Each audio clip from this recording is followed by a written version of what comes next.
شامل کرتے ہیں ملک مجاہد تحصیل کوہ نور کے قبائلی علاقے میں دو قبائلیوں کے درمیان تصادم کا نوٹس وزیر اعلیٰ عثمان بزدار کی ہدایات پر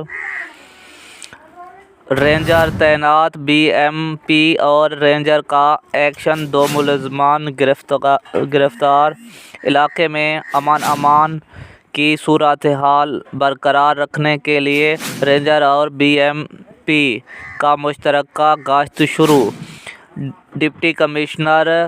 ڈیرہ غازی خان کیپٹن ریٹائرڈ علی اعجاز خود صورتحال کی مانیٹرنگ کر رہے ہیں۔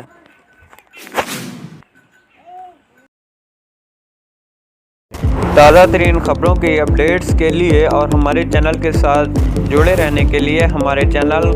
غریب کی آواز نیوز HD کو سبسکرائب کریں، بیل آئیکن کو ضرور دبائیں اور لائک شیئر کرنا مت بھولیں۔ شکریہ۔